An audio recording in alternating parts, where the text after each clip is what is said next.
أعوذ بالله من الشيطان الرجيم. بسم الله الرحمن الرحيم. السلام عليكم ورحمة الله وبركاته.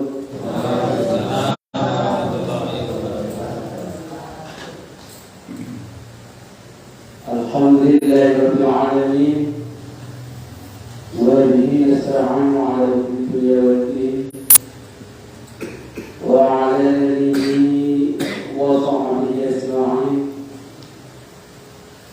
قال رب اشرح لي صدري ويسر لي أمري واحلل عقدة من لساني يفقهوا قولي. أما بعد. Kematang para ahli, para ulama yang saya taati ini, kematang sepuh dan sepuh yang saya muliakan, kematang dari perangkat desa, dari tingkat RT sampai kepala desa yang insya Allah saya taati para saudara-saudari pun, dan kematang para hadirin, para peninggalan Masjid Mustafa Mikol yang disahkan yang insya Allah dimuliakan Allah Subhanahu wa Ta'ala. Allahumma Allahumma ya Rabbal Alamin. Pertama-tama terutama marilah kita panjatkan puja dan syukur Allah Subhanahu wa Ta'ala. Kita di malam ini masih diberi nikmat sehat, masih diberi nikmat kesehatan, keselamatan, keberkahan, kemuliaan di dunia wa dunia wal akhirah. Allahumma Allahumma amin ya rabbal alamin. Dan semoga senantiasa Allah memberikan rahmat dan hidayah kepada kita semua, sehingga jalur nikah kita mendapatkan ilmu yang barokah, ilmu yang dari Allah Subhanahu wa Ta'ala. Allahumma Allahumma amin ya rabbal alamin. Bahwa kita sedaya sareng-sareng menjang kita diwafatkan ingkang husnul khotimah, wafat ingkang dari Allah Subhanahu wa Ta'ala. Dan insyaallah kalau sudah husnul khotimah, kita akan diserukan dari yang namanya siksa kubur ataupun diserukan dari neraka. Allahumma amin.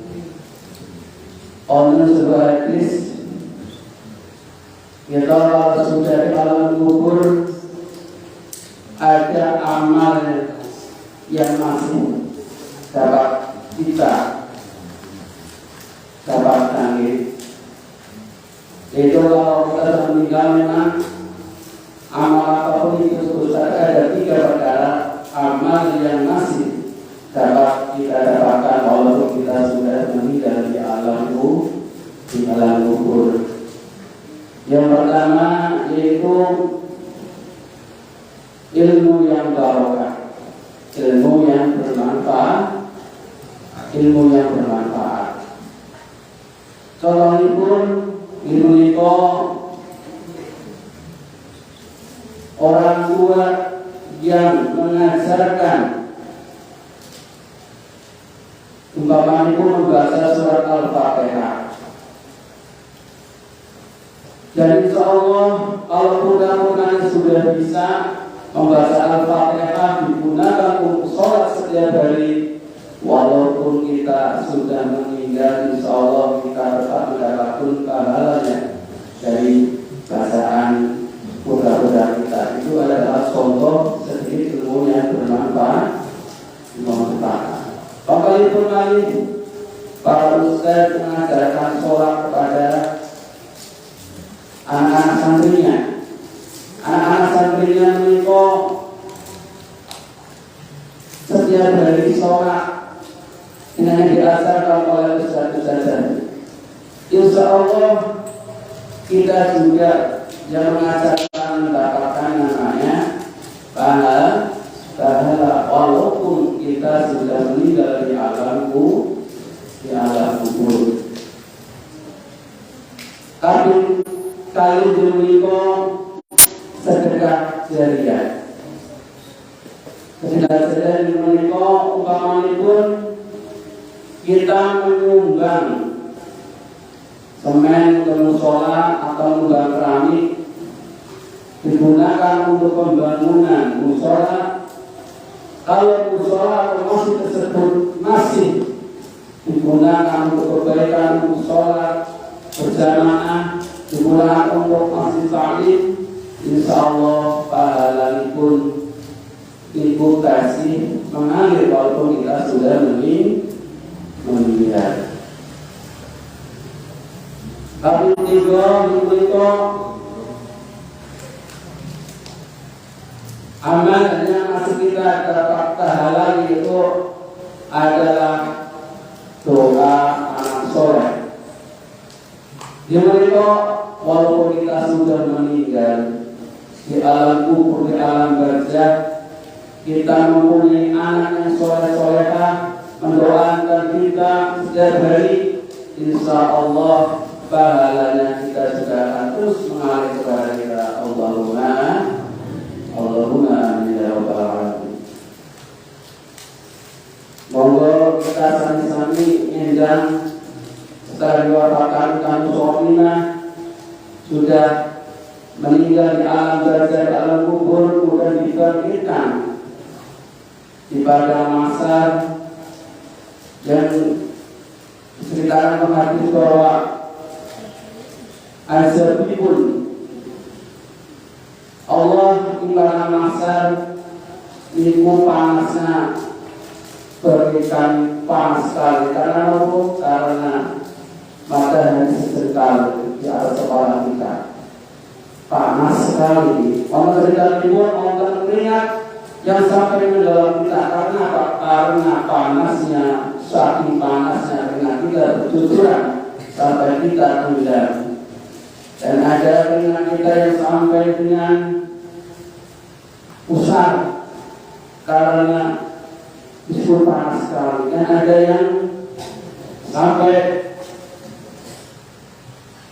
telapak kaki.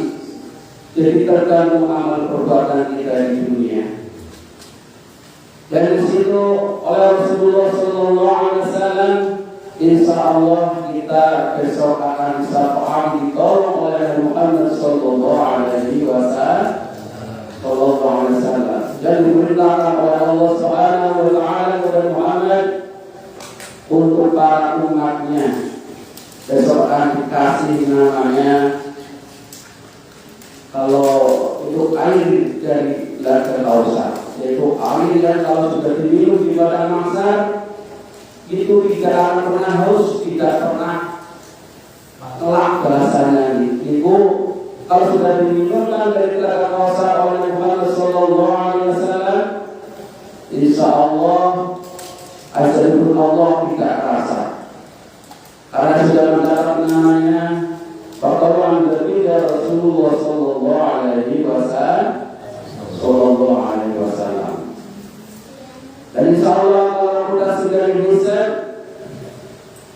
yang nanti kita akan melewati Siratal Mustaqim, jembatan yang sangat kecil dan tajam. Dan insya Allah kalau kita amalnya banyak di dunia, amal kebaikan kita, ada yang masuk surga seperti kilat melewati jembatan Siratal Mustaqim, ada yang berlari, dan ada yang bergelantungan, dan ada yang satu neraka. Itu tergantung amal perbuatan kita di dunia menika. Kita selalu bertahu bahwa kuncinya surga adalah la ilaha illallah. Tiada Tuhan selain Allah, tidak boleh menduakan Allah. Moga setiap hari kita membaca zikir menyelong supaya kita insya Allah akan dibuka surganya oleh Allah Subhanahu Wa Taala. Allahumma amin ya rabbal alamin. Salam dan salam kita serahkan kepada baginda Rasulullah sallallahu alaihi wasallam, yang insyaallah besok di yaumul qiyamah kita akan mendapatkan pertolongan aku serahkan beliau, dan semoga kita semua mendapat namanya syafaatnya beliau. Allahumma amin. Allah sampun ngawas di waktu malam Sabtu ini nonton. Dan itu yang pertama kalau mendidik anak adalah akidah atau tauhid ingkang mantap. Yang kedua adalah ibadah ingkang benar, ingkang lurus. Tapi juga menyau akhlakul karimah, akhlak yang baik. Yang keempat adalah dakwah. Allah sampun tugi ibadah ini. Jadi sampun tugi ibadah memang kata sendiri. Jadi kemarin juga kita bahas mengenai rukun-rukunnya. Rukun Islam kemarin sudah dari syahadat, sholat, zakat, puasa, dan haji dan umrah. Ini saya sedikit akan membahas mengenai materi ibadah, materi sholat dan sedekah. Bapak Ibu rahimahullah, ibadah sebetulnya ada dua, yaitu ibadah mahdhah dan ibadah ghairu mahdhah. Ibadah mahdhah yang menerima ibadah yaitu hablum minallah, hubungan kita dengan Allah. Contohnya pun menerima ibadah sholat, ibadah puasa. Karena orang puasa yang tahu adalah Allah dan kita. Yang tahu cuma Allah dan kita, ya. Walaupun orang tua tahu, tapi kalau pas lagi nggak kelihatan kita minum, ya. Itu bukan puasa yang sebenarnya. Tapi kalau kita puasa yang sebenarnya, maka puasa kita akan dijaga karena Allah melihat kita setiap saat. Maka dikatakan ibadah mahdhah, yaitu ibadah, yaitu hubungannya dengan Allah Subhanahu wa Ta'ala, yang langsung dengan Allah Subhanahu wa Ta'ala. Yang kedua adalah ghairu mahdhah, atau disebutnya hadlu minan nas, hubungan manusia dengan manusia tapi mengandung ibadah.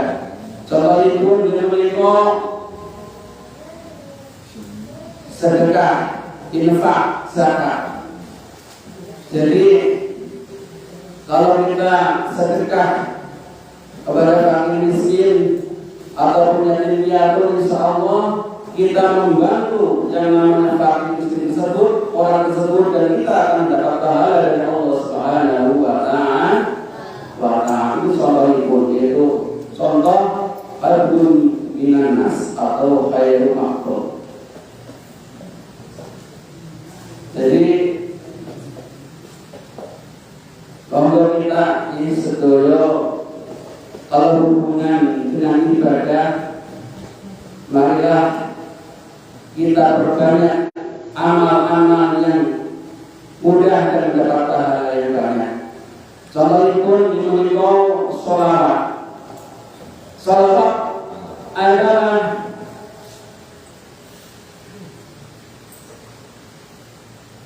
kalau kita memberikan rahmat ataupun kita mendoakan Nabi Muhammad sallallahu alaihi wasallam, minta kepada Allah supaya Nabi Muhammad sallallahu alaihi wasallam itu mendapat rahmat dan salam dari Allah Subhanahu wa Ta'ala, itu adalah sholawat, ya.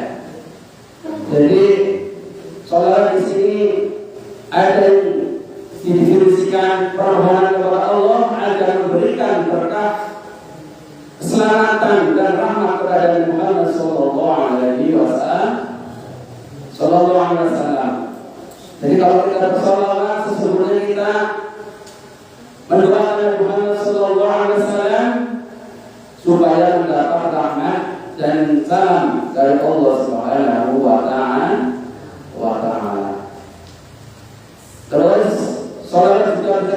bahwa doa ataupun zikir Nabi Muhammad sebagai ibadah kepada Allah dan salam kepada Nabi Muhammad SAW, yaitu memberikan salam kepada Nabi Muhammad dengan ucapan mendoakan Nabi Muhammad SAW. Dan dalam Al-Quran dalam surat Al-Ahzab, A'udzu billahi minasy syaithanir rajim. Bismillahirrahmanirrahim. Innallaha wa malaikatahu yusholluna 'alan nabi. Ya ayyuhalladzina amanu shallu 'alaihi wa sallimu taslima. Sesungguhnya Allah dan para malaikatnya bersolawat untuk Nabi. Wahai orang-orang beriman, bersolawatlah kamu untuk Nabi dan ucapkan salam penghormatan kepadanya.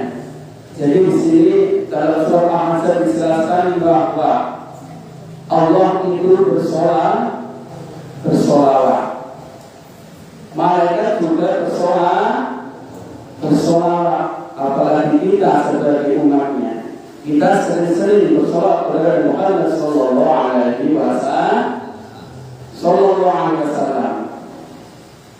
Jadi solawat ada 3, yaitu yang pertama solawat dari Allah, yang kedua solawat dari malaikat, yang ketiga adalah solawat dari manusia atau dari umatnya. Salawat dari Allah artinya Allah memujinya dan memberikan rahmat dan kemuliaan kepada Muhammad sallallahu alaihi wasallam. Dan salawat dari malaikat artinya memberikan ampunan kepada Allah untuk Muhammad dan doakan Muhammad untuk diampuni segala dosa-dosanya. Dan salawat dari umatnya artinya doa agar Nabi diberi rahmat dan kemuliaan oleh Allah Subhanahu wa taala. Jadi di sini bahwa kalau kita bersolawat, insya Allah akan membalasnya 10 kali. Jadi kalau kita bersolawat 1 kali, Allah membalasnya 10 kali. Dan ketika itu diriwayatkan dalam sebuah hadis diceritakan bahwa ada 4 malaikat yang menemui Rasulullah, yaitu yang pertama yaitu malaikat Jibril. Diriwayatkan bahwa orang yang bersolawat akan diseberangkan di jembatan Siratal Mustaqim. Jadi orang yang senang bersolawat itu akan diseberangkan oleh malaikat Jibril dari jembatan Siratal Mustaqim. Terus malaikat Mikail ketika ketemu dengan Rasulullah, yaitu malaikat Mikail akan memberikan air dari telaga Al-Kausar. Yang ketika itu orang-orang sedang kepanasan di padang mahsyar. Jadi para malaikat, tentara Mikail itu memberikan namanya air telaga Kausar. Dan ketika itu kita akan kepanasan di padang mahsyar. Dan yang kedua itu malaikat Israfil. Ketika kita sedang bersolawat, insya Allah malaikat Israfil akan memintakan ampunan kepada Allah, terus bersujud sebelum diampuni dosa-dosanya Allah Subhanahu wa taala. Terus malaikat Israfil yaitu ketika kita sedang bersolawat akan mencabut nyawa kita seperti mencabut nyawanya seorang nabi ataupun ulama. Jadi ketika itu Nabi Muhammad SAW disuai oleh 4 malaikat tersebut dan berjanji bahwa orang yang sedang bersolawat, umatnya yang sedang bersolawat akan dibantu oleh 4 malaikat tersebut. Dan semoga kita semua mendapat namanya syafaatnya beliau di yaumul qiyamah. Allahumma amin. Rahmatullah. Jadi orang bersolawat sebetulnya sangatlah mudah. Walaupun kadang-kala solawat kita sering, ya bisa dikatakan kalau menurut fikihnya kadang berlebihan ya. Ataupun kalau kita mahabbah kepada Rasulullah sallallahu alaihi wasallam, menurut Rasulullah kadang-kala kita berlebihan. Memang banyak sekali kalau bahasa cinta kepada Rasulullah kalau diartikan dengan fikih kadang-kala berbenturan. Karena apa? Karena biasanya orang kalau sudah cinta, apapun yang kita lihat biasanya itu indah, ya. Memang kadang-kala kalau berbentur dengan fikih kita bersolawat kadang bisa dimusyrikan. Padahal itu bahasa cinta tidak boleh dilihat dari ilmu fikih ya, ataupun ilmu akidah. Contohnya pun anta samsun anta badrun anta nuri. Kalau dia berbahasa fikih atau akidah itu musyrik. Kenapa? Karena kalau melihat wajah Rasulullah bagaikan purnama dan matahari yang bersinar. Itu secara akidah memang ya kayak gitulah. Secara mungkin kalau dikatakan kayak gitu, ada yang berbeda lagi ya. Contohnya kalau di mulut ya, Allahumma sholli ala sayyidina Muhammadin bil qulubi wa dawaiha. Jadi ketika dibaca itu ya, menurut kaidah fikih memang kalau sudah cinta kepada Rasulullah itu kalau bahasanya ya nongoli minta diusulkan kepada Allah supaya kita sehat sebetulnya ya itu. Bukan minta kepada Rasulullah, bukan kami mintanya kepada Allah. Jadi kalau kaidah sholawat kadang-kala sangat berbenturan dengan ilmu fikih, karena itu mahabbah kepada Nabi Muhammad sallallahu alaihi wasallam. Memang kadang-kala ada sebagian yang tidak senang dengan sholawat. Orang Islam tidak senang bersolawat. Mungkin untuk Timur Tengah ya memang kalau bersolawat ya tahu kalau bersolawatan ya. Karena apa? Karena orang-orang cinta kepada Rasulullah sallallahu alaihi wasallam, insya Allah cinta damai ya, cinta damai. Kalau di negeri Indonesia ya tidak ada yang berperang sama Islam, insya Allah tidak ada. Karena cinta kepada Rasulullah sallallahu alaihi wasallam.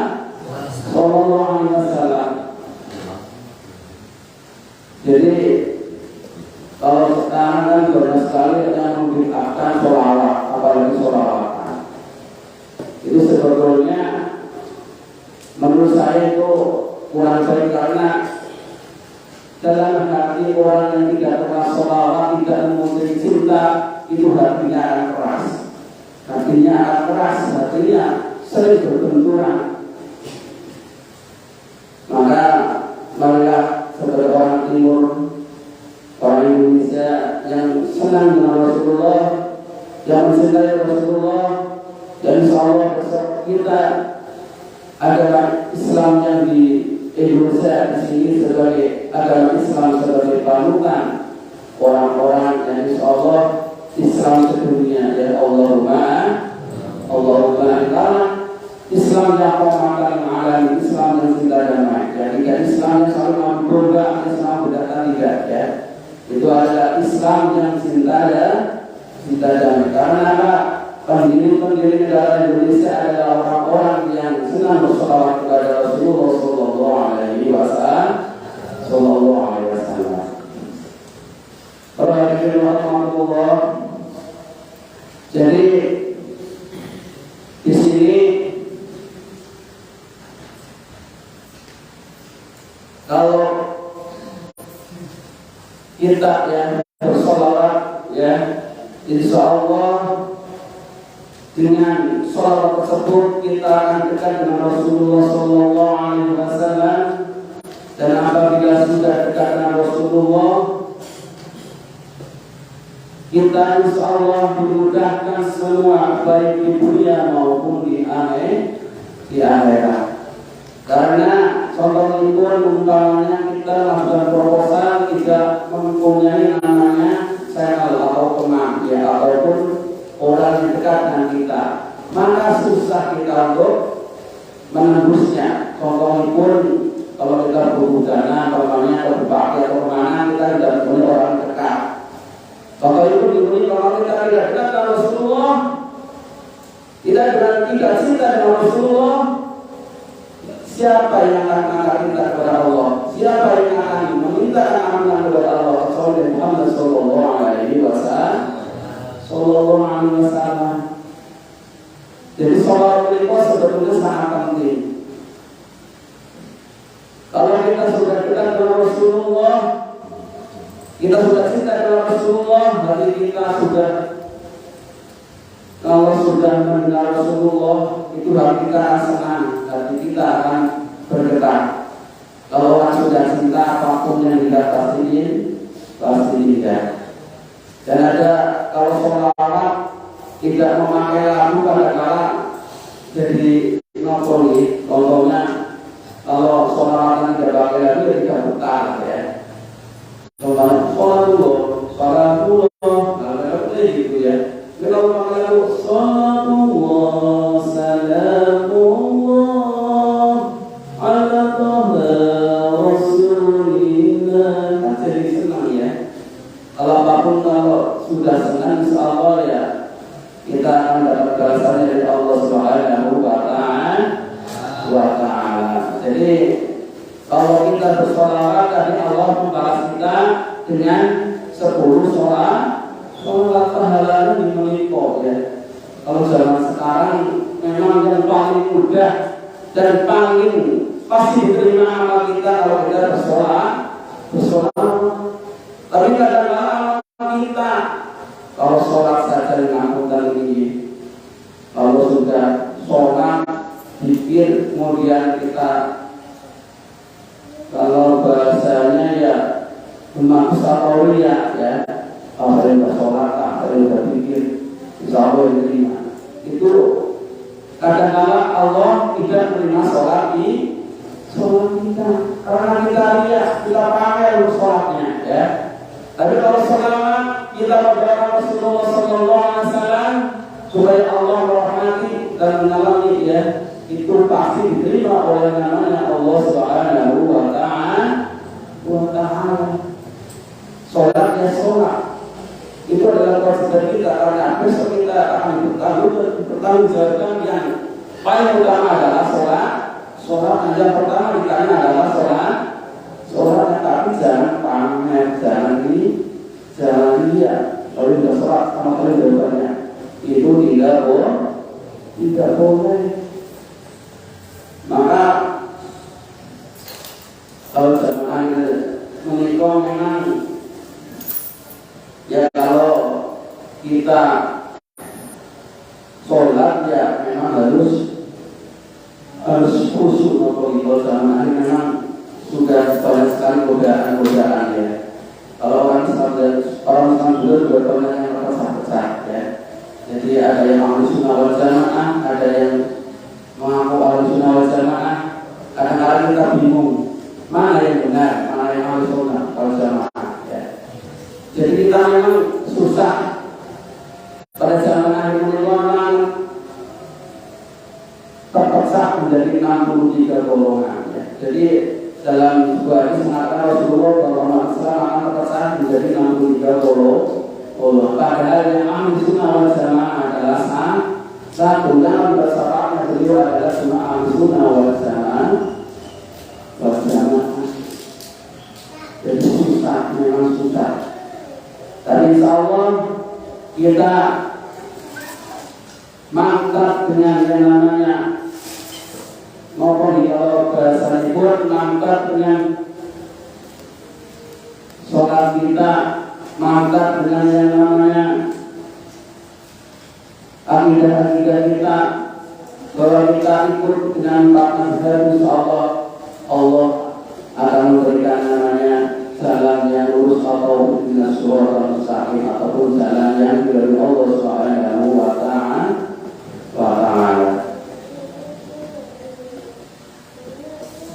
Monggo sebelum selesai mari kita bersolawat supaya kita dekat dengan Rasulullah Sallallahu Alaihi Wasallam.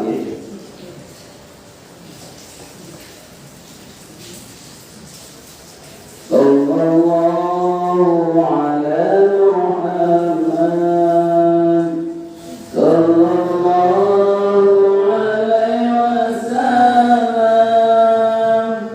sallallahu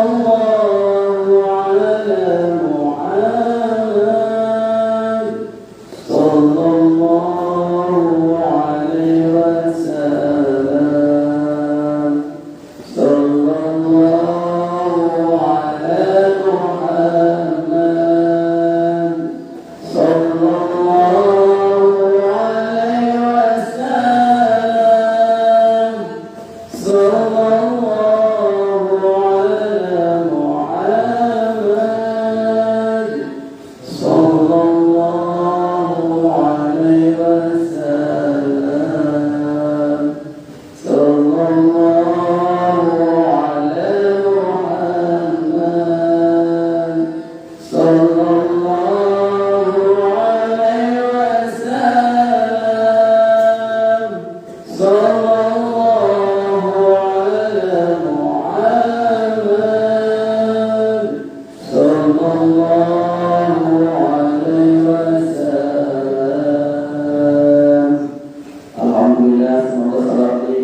Wassalamualaikum warahmatullahi wabarakatuh.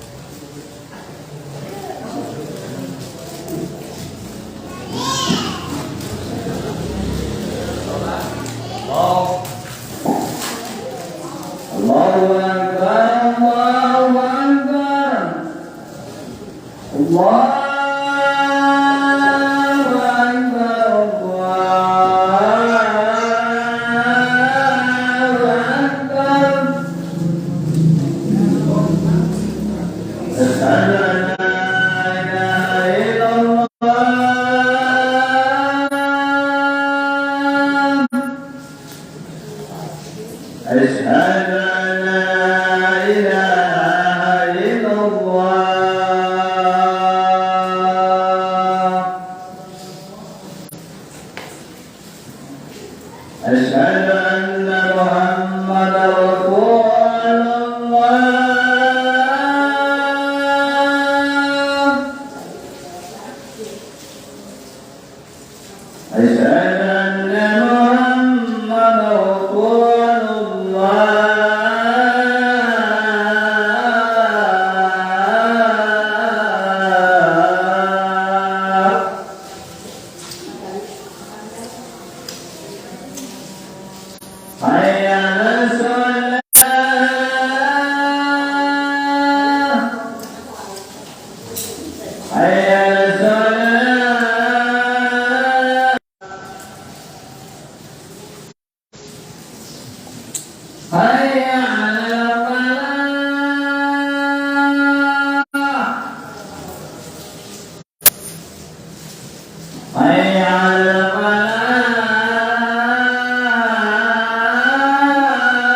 La